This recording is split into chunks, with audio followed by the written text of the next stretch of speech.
এই জাতীয় খাবার কে, কে চিনেন? এই জাতীয় খাবারের সাথে কার, কার পরিচয় আছে অবশ্যই কমেন্টে জানাবেন।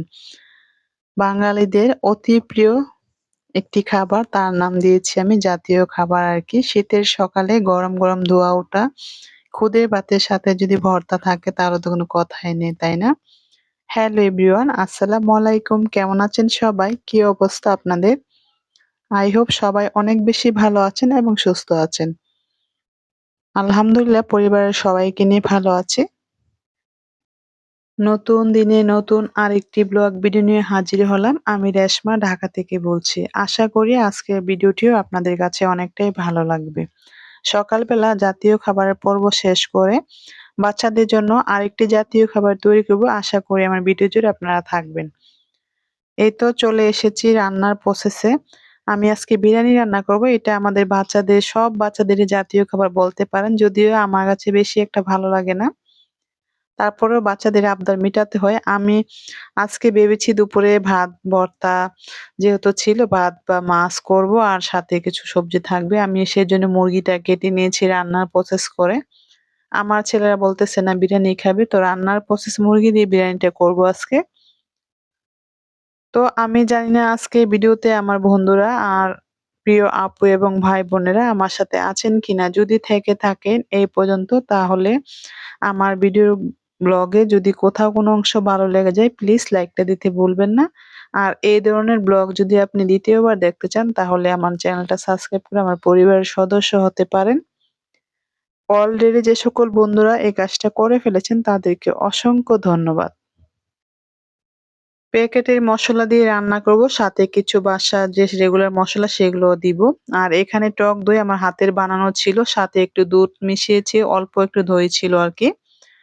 তো প্যাকেটের মসলাটা আমি একটু গুলিয়ে নিচ্ছি, টক দই আর দুধ মিক্স করে যে গুলাটা সেটা দিয়ে আরকি গুলিয়ে রেখে দিলে মানে গুলাটা অনেক স্মুথ হয়, বাটা মসলার মতো চলে আসে আরকি। তো এভাবে গুলিয়ে তো আমি চলে যাব বাকি রান্নায়।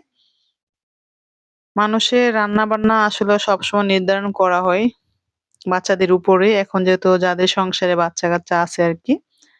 আমি যেহেতু আগের দিন রাতে সবকিছু রেডি করে রেখে দেই, আমি গতকাল মুরগিটা বিকাল বেলায় আনিয়েছিলাম। সেজন্য রান্নার প্রসেস করে কেটেছিলাম আরকি। তো সেটা দিয়ে বিরিয়ানি করব। তো এদিকে দেখি গ্যাসের ইয়েটা কমে গেছে। যেহেতু শীতকাল একটু গ্যাসের সমস্যা হচ্ছে আরকি। আমি দুপুরের জন্য দুপুরেই মানে ১২টার দিকে রান্নাটা বসানোর জন্য চেষ্টা করেছি। গরম, গরম খাওয়ার জন্য। তো এসে দেখি চুলার মাঝে গ্যাস কমে গেছে। তো অল্প আঁচে রান্না করব। রান্না করতে, করতে দেখা যায় গ্যাসটা চলে এসেছে। এদিকে পেঁয়াজ বেরেস্তা করতেছি। তো যাই বলছিলাম যদি বাচ্চা-কাচ্চা থাকে ওদের মতটাও কিন্তু আমাদের নিতে হয় আরকি। আমি যেহেতু রান্নাটা করব মুরগি কেটেছিলাম। তখন বাচ্চাদের জন্যই তো করব মুরগিটা। মুরগি আপনার ভাইয়া আমিও বেশি পছন্দ করি না। ব্রয়লার মুরগিটার লেয়ারটা বা সোনালি দেশি সেটা পছন্দ করি, কিন্তু ব্রয়লারটা বেশি একটা ভালো লাগে না। তো ওদের আবদারটাও মিটানোর চেষ্টা করি। ওদের জন্য যেহেতু রান্না করব। তো এখানে পেঁয়াজ দিয়েছি আর শুকনা মসলা অল্প, অল্প দিয়েছি আর এই তো গুঁড়াটা দিয়ে দিলাম। আর এখন আমার হাতে তৈরি যা ছিল ঘরে আরকি, একটু হলুদ গুঁড়া, মরিচ গুঁড়া সবই অল্প, অল্প করে দিব। তো এভাবে ঘরোয়াভাবে বিরিয়ানিটা রান্না করলে অনেকটা টেস্ট বেড়ে যায় আর খেতে অনেকটা মজা হয়। আদা রসুন পেস্ট একটু বেশি দিতে হবে যেহেতু ব্রয়লার মুরগি। তো সাথে আমি এই তো জিরা বাটা দিয়ে দিচ্ছি। অল্প, অল্প করে সব মসলা একটু, একটু করে দিব আরকি। বিরিয়ানির প্যাকেটের সাথে আপনার হাতের তৈরি মসলাগুলা যদি দেন তাহলে বিরিয়ানিটা অনেকটা মজা হয়, দ্বিগুণ বেড়ে যায় মজাটা। ভিডিওটা আসলে করা হয়েছে আমার মানে আমি যে ভয়েস দিচ্ছি রাতে ভয়েসে আমি ছাড়ি পরের দিন আরকি, এরকম আরকি করি। তো ভিডিওটা করা হইছে আগে বিকেল বেলা, আমি অবসর টাইমে মোবাইলটা হাতে নেই। যাদের, যাদের ব্লগ ভালো লাগে দেখতে তাদের ব্লগগুলা দেখি। অনেকেরই ব্লগ খুবই ভালো লাগে দেখতে আমার কাছে। তারপর দেখি হঠাৎ করে একটা নিউজ আরকি আমার চোখে পড়েছে। সেটা আমি এখন মেনশন করব না।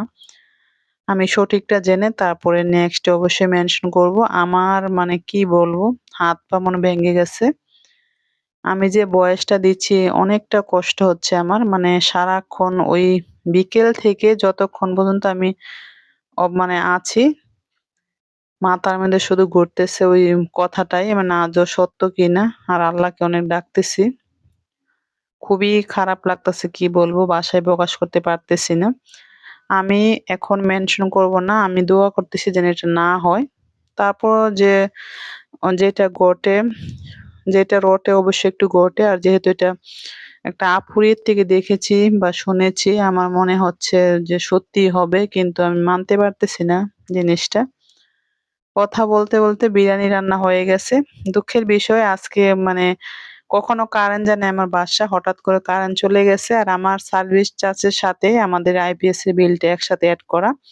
আমার ডাইনিং এ ২ বেডরুমে শুধু কারেন্টের লাইন, ফ্যানের লাইন আর রান্নাঘরে দেইনি। তো বোকামি করেছি। এখন মনে হচ্ছে দেওয়াটা খুবই প্রয়োজন ছিল। তো ভিডিওটা আসলে করতেই পারিনি। কারেন্ট চলে গেছে। অন্ধকারে তো আর ভিডিও করা যায় না। তো অলমোস্ট রান্নাটা হয়ে গেছে। এ পর্যায়ে বেরেস্তা দিয়ে সামান্য পরিমাণে ঘি দিয়েছি। ঘিটা স্কিপ হয়ে গেছে। তো হাতের কাছে যদি না থাকে, ঘি না দিলেও হবে। অনেকটা মজার, এতটা গন্ধ বের হয়েছে কি বলবো! সারা বিল্ডিং মনে হয় যে একদম ম, ম করতেছে বিরিয়ানির গন্ধে।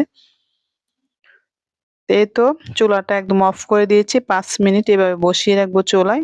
তো বাচ্চারা নামাজ পড়ে চলে এসেছে, ওদেরকে খেতে দিব। আর ঝটপট রান্না করেছি। প্যাকেটের মসলা দিয়ে, হাতের মসলা কিছুটা মিশিয়ে এতটা মজা হয়েছে, দোকানের চাইতে বেশি মজা হয়েছে আমার হাতের আজকে বিরিয়ানিটা। তো আমার বাচ্চারা খুব মজা করে খেয়েছে, আলহামদুলিল্লাহ। বয়সটা দিচ্ছি আর ওই আপুটার কথাই আমার মনে পড়ছে। আল্লাহ, মানে সবাইকেই এই জিনিসটা ফেস করতে হবে আগে আর পর। আমি জানি না এতটা খারাপ আমার কেন লাগতেছে। তো আপুটার জন্য অনেক দোয়া রইলো। নামটা বলতে পারতেছি না, সেজন্য আরো কষ্ট লাগছে। তো অবশ্যই আমি নেক্সট আপনাদের জানাবো, যদি আল্লাহ দেয়। আমি দোয়া করি যেন মিথ্যা হয় ঘটনাটা। সত্যি হলেও জানাবো, মিথ্যা হলেও জানাবো। তো বাচ্চাদের খাওয়া-দাওয়ার পর্ব শেষ করে এদিকে জলপাই, টক ঝাল মিষ্টি আচার তৈরি করে নিচ্ছি গুড় দিয়ে। ডুবা তেলের আচার, এটা একদম ১ বছর সংরক্ষণ করা যাবে, আরো বেশিও যায়। রোদে দেওয়ার ঝামেলা ছাড়া এই আচারটা আমি তৈরি করি। এটা আমার রেসিপি বলতে পারেন। তো আচারটাও প্রায় হয়ে গেছে, ভিডিও করতে পারিনি। আজকে ২-৩ বার কারেন্ট চলে গেছে। এখানে কাজ চলতেছে, সেজন্য আর করা হয় নাই। ইচ্ছে ছিল। এখানে 1/2 কেজি জলপাই। কি উপকরণ দিয়েছি? সবই আমাদের আচারের যে উপকরণ, শুধু আদা রসুন পেস্ট আর পেঁয়াজ বাটাটা আমি ইউজ করি আচারের মধ্যে, ডুবা তেলের আচারটার মধ্যে। এটাই আমার রেসিপি আরকি। অনেক মজা হয় আর তেলটাই কাজে লাগে বেশি। তো অল্পই করেছি আজকে, আর বেশি আচার করব না। বাচ্চারা টকটা বেশি খেতে চায় না। মিষ্টি আচার করেছি ওদের জন্য। আর মেহমান আসলে বা আমার শাশুড়ি খুব পছন্দ করে আচারটা। তো উনার জন্য বেশিরভাগ করা হইছে আরকি, যদি যখন আসে। তো আচারটা আমার রেডি হয়ে গেছে। এখন আমি চুলাটা অফ করে রেখে দিব। ঠান্ডা হওয়ার পরে বয়ামে ভরবো। এই ডুবা আচারটা অনেক বছর থাকে, ১ বছর না। আপনি রোদে দেওয়ার ঝামেলা ছাড়াই এই আচারটা রাখতে পারবেন। আর অল্প তৈরি করেছি, 1/2 কেজি জলপাইয়ের আচার এটা। তো চেয়েছিলাম একদম রেসিপি আকারে শেয়ার করার জন্য, সেটা আর হয়ে ওঠেনি। দুঃখের বিষয় আজকে, মানে যেদিন কয় না যে দুঃখ আসে চতুর্দিক থেকে আসে, তো কোনো রান্নাটাই আজকে আমি শেয়ার করতে পারিনি। তো সেটা সবাই ক্ষমা সুন্দর দৃষ্টিতে দেখবেন। তো আচারটা ঠান্ডা হয়ে গেছে, আমি বয়মে ভরে নিচ্ছি। আর আজকের ভিডিওটি কেমন লাগলো অবশ্যই জানাবেন। ভুল ত্রুটি ক্ষমা সুন্দর দৃষ্টিতে দেখবেন। আর সবাই যদি জেনে থাকেন বা আমার ভিডিও যদি দেখে থাকেন, তাহলে অবশ্যই আমাকে জানাবেন কমেন্টে। যদি আমার কথা কেউ বুঝতে পারেন, তো আশা রাখছি এটা যেন না হয়। আল্লাহর কাছে দোয়া করতেছি। যদি হয় তাহলে মেনে নিতে হবে, এটা সবারই মানতে হবে। কিছু করার নেই, শুধু দোয়া ছাড়া। তো আচারটা ভরে নিচ্ছি আর আপনাদের কাছ থেকে বিদায় নিয়ে নিবো। আচারটা একদম ডোবা তেলে থাকবে।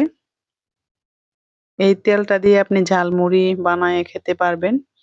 পোলাওর সাথে তেলটাই বেশি মজা হয়। জলপাই তো সাথে থাকেই, কিন্তু তেলটাই বেশি ভালো লাগে। হালকা গুড় যেহেতু সাথে আছে, আর কালারটা অনেক সুন্দর আসছে। ভিডিওতে তেমন আসে না। তো আজকের মতো ভিডিওটা বিদায় নিব। সবাইকে নতুন ব্লগ দেখার আমন্ত্রণ জানিয়ে। আর এই তো আমি একটু নেড়ে নিচ্ছি। সবাই ভালো থাকবেন, সুস্থ থাকবেন। সবার জন্য অনেক দোয়া আর ভালোবাসা রইলো। আমার পরিবারের জন্য সবাই দোয়া করবেন। তো আজকের মতো বিদায় নিচ্ছি।